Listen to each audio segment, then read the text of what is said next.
चुनाव का first round खत्म होने के बाद अब मोदी का पूरा फोकस सेकंड फेज की 89 सीटों पर है। 89 में से 16 सीटें बिहार, उत्तर प्रदेश और बंगाल की हैं।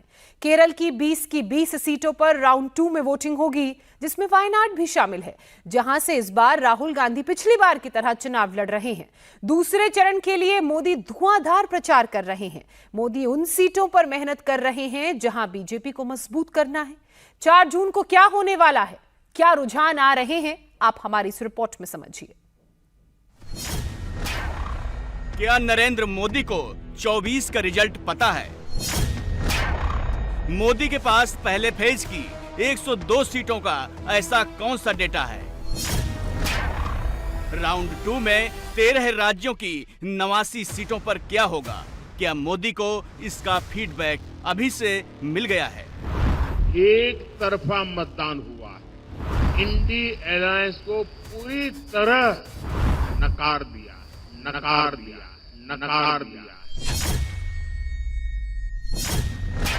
4 जून को क्या होगा? क्या अमित शाह को 19 अप्रैल को ही पता चल गया? अमित शाह ने फुल कॉन्फिडेंस में क्यों कहा पहले चरण का नतीजा बताऊं क्या? आपको परिणाम जानना है? अरे जोर से बोलो, जानना है, मगर किसी को बताना मत। हाँ, बता दूं मैं। एक तरफा मतदान के मोदी के दावों में कितना दम है? अमित शाह की नतीजे वाली भविष्यवाणी में क्या स्कोर है? उसका क्लेम कितना सटीक है? डिटेल आगे देंगे। शनिवार सुबह से एक हैशटैग हर मोदी विरोधी की टाइमलाइन पर घूमा। वो हैशटैग था मोदी तो गयो, यानी मोदी हार रहे हैं। तो क्या ये वाकई सच है? क्या मोदी के दुश्मनों का नो वोट टू बीजेपी वाला नैरेटिव हिट हो गया, या इसमें कोई पेच है? एंटी मोदी गुट वोटर टर्नआउट की आड़ में छिपकर ये नैरेटिव चला रहा है कि वोटर्स ने बीजेपी को गुड बाय बोल दिया है। क्या ये सच है या 100% झूठ है? ये बात तो सच है कि राउंड 1 में 102 सीटों पर एवरेज वोटर टर्नआउट सिर्फ 63.89% रहा। 2019 के चुनाव में फर्स्ट फेज की 102 सीटों पर एवरेज वोटर टर्नआउट 69.43% था। यानी अब की बार पहले चरण में करीब 6% कम मतदान हुआ है। और इसी के बाद कांग्रेस वाले अपनी ग्राउंड रिपोर्ट लेकर आ गए। मोदी साउथ में साफ, नॉर्थ में हाफ। ये लिखने लगे, इंडी गुट ने लीड बनाई, ये स्क्रिप्ट फैलाने लगे। कांग्रेस की Supriya Shrinate mother of all exit polls लेकर आ गई।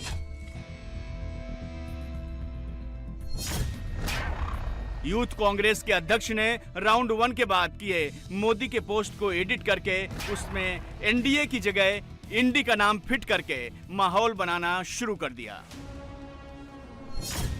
आरजेडी वाले फर्स्ट डे सुपर फ्लॉप वाला नैरेटिव बिल्ड करके 400 हार की कहानी बनाने लगे। First day first show flop का यही टेप अखिलेश भी बजाने लगे। सवाल है कि कम वोटिंग से किसकी सीटें बढ़ी हैं, किसकी सीटें घटी हैं? क्या राउंड 1 का वोटर ट्रेंड मोदी के लिए खतरे की घंटी है, या फिर मोदी के विरोधी खेमे के लिए बैड न्यूज है?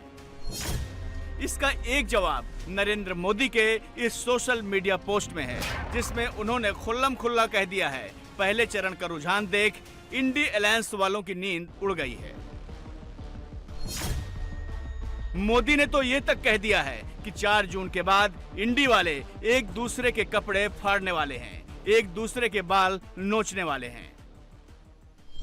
और जो जानकारियां मिल रही है, उसे विश्वास पक्का हो रहा है कि पहले चरण में एनडीए के पक्ष में एक तरफा मतदान हुआ है।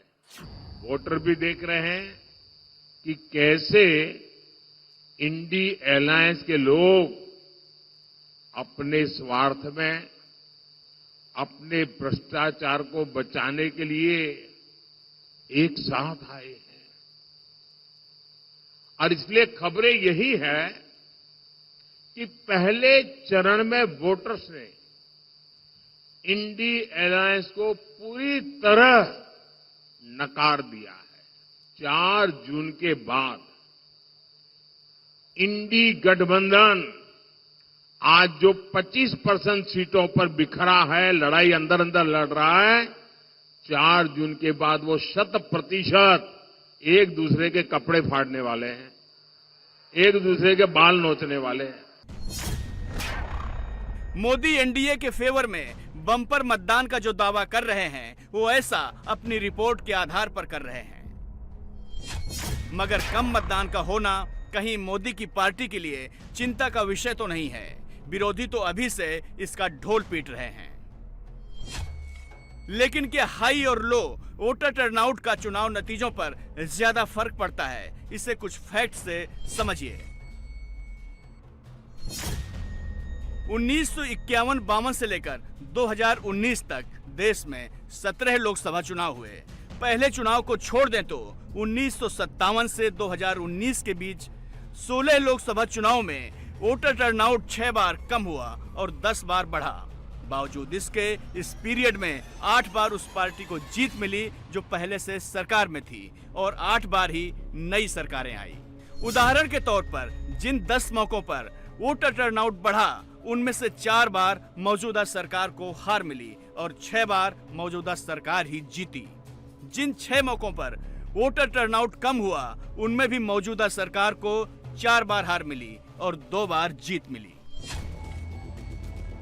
एक इंडिकेशन तो साफ है कि पहले फेज में हाई और लो वोटर टर्नआउट का चुनाव नतीजों पर बहुत ज्यादा फर्क पड़ेगा। इसका कोई क्लियर ट्रेंड नहीं है,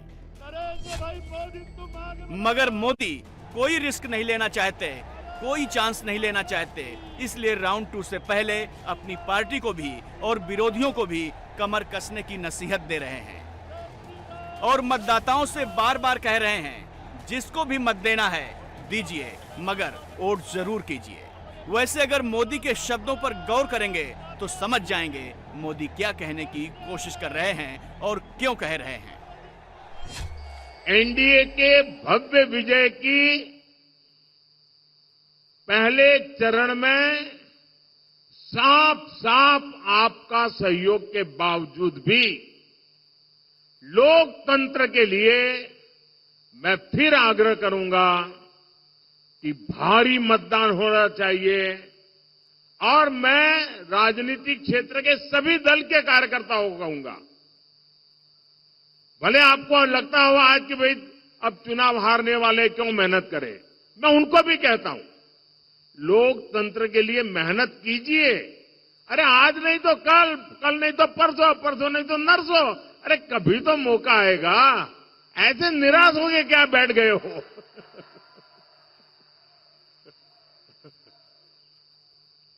और इसलिए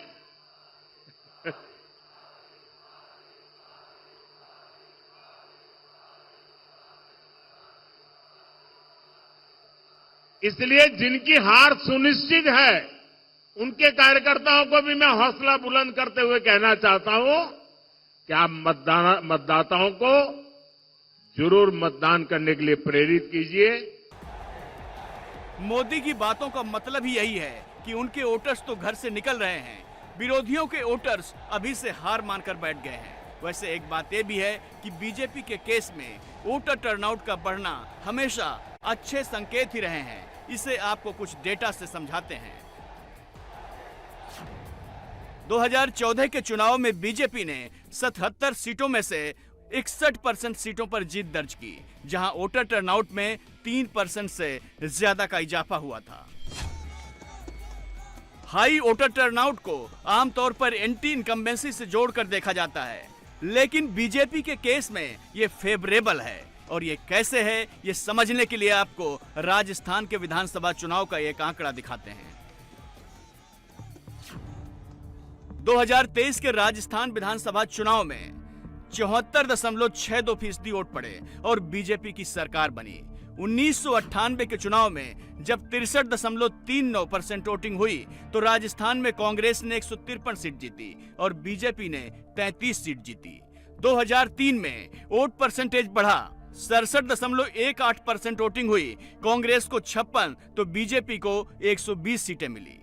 2008 में 66.25% वोट पड़े, यानी 2003 से कम। नतीजा ये हुआ कि कांग्रेस को 96 सीट और बीजेपी को 78 सीट मिली।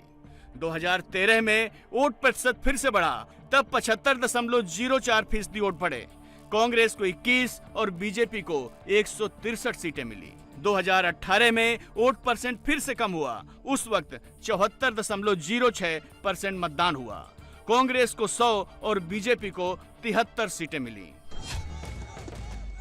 यानी राजस्थान का अंकगणित यही कहता है कि जब जब वहां वोट परसेंटेज कम हुआ तब तक कांग्रेस को फायदा हुआ और जब जब वोट परसेंट बढ़ा बीजेपी को फायदा हुआ। मगर इस बार पहले फेज में राजस्थान में वोट परसेंटेज कम हुआ है। राजस्थान में पहले चरण की 12 लोकसभा सीटों पर करीब 58% मतदान हुआ, जबकि 2019 के पहले चरण में इन 12 सीटों पर वोटर टर्नआउट 63.71% था। यानी अब की बार करीब करीब 6% कम वोट राजस्थान में पड़े हैं। बावजूद इसके बीजेपी राजस्थान में पहले फेज की 12 सीटों सहित 25 की 25 सीटें जीतने का दावा कर रही है। अमित शाह खुद राजस्थान की धरती पर जाकर अपने इंटरनल रिपोर्ट और अनुमान के आधार पर बड़ी बढ़त का दावा कर रहे हैं। तो क्या इसका ये मतलब है कि राजस्थान में कम मतदान होने के बावजूद मोदी के फेवर में प्रो इनकम्बेंसी की लहर चल रही है? कल पहले चरण का चुनाव था, आपको परिणाम जानना है? अरे जोर से बोलो, जानना है? मगर किसी को बताना मत। हाँ, बता दूं मैं, 12 की 12 सीटें नरेंद्र मोदी जी की झोली में जा रही। भाई और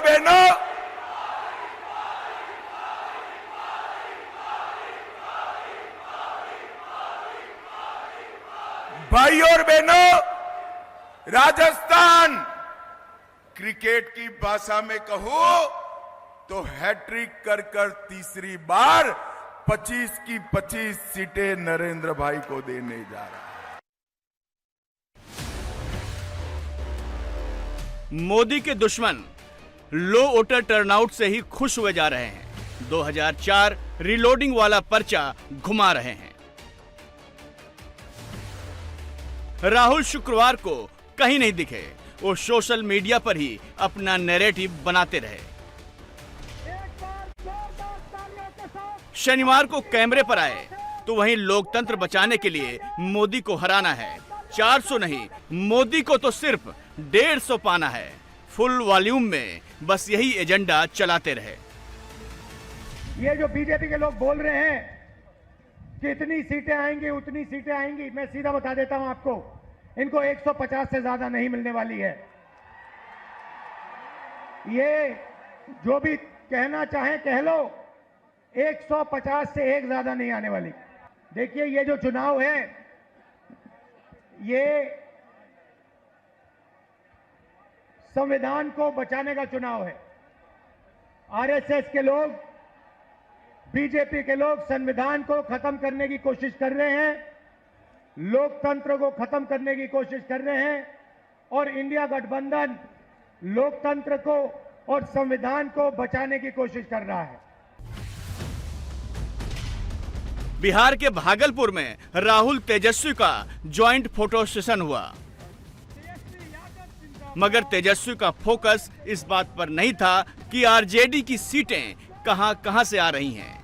वो तो यही ख्वाब देखते जा रहे थे कि मोदी जा रहे हैं, 24 में नहीं आ रहे हैं। जो फीडबैक आया है बहुत ही बढ़िया आया है और वन साइडेड आया है। जो बीजेपी का 2024 का 400 पार का जो फिल्म था वो फर्स्ट डे ही जो है सुपर फ्लॉप हो गया है और काट की हांडी जो है बार बार नहीं चढ़ती है और ये जो बीजेपी का जो जुमलों का जो पहाड़ था ये दह चुका है। कोई फर्स्ट फेज में कोई टक्कर नहीं है। और हमने कई बार कहा है कि बिहार जो है इस बार चौंकाने वाला रिजल्ट देगा।